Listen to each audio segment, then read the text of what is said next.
சிம்மராசி நேயர்களே, உங்களுக்கு குரு பயிற்சி எப்படி உள்ளது என்று பார்ப்போம். உங்கள் ராசிக்கு 11 குரு பகவான் வருவது நல்லதாகும். தொழிலில் நன்மை உண்டாகும்.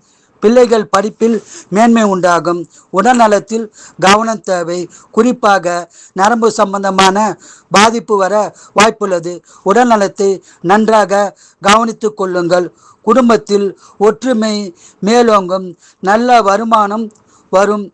ஜென்மத்தில் கேது உள்ளதால் பேச்சில் கவனம் தேவை. பேச்சால் பிரச்சனை உருவாக வாய்ப்புள்ளது. பேசும்போது கவனமாக பேசவும். ஆன்மீகத்தில் நாட்டம் அதிகம் உண்டாகும்.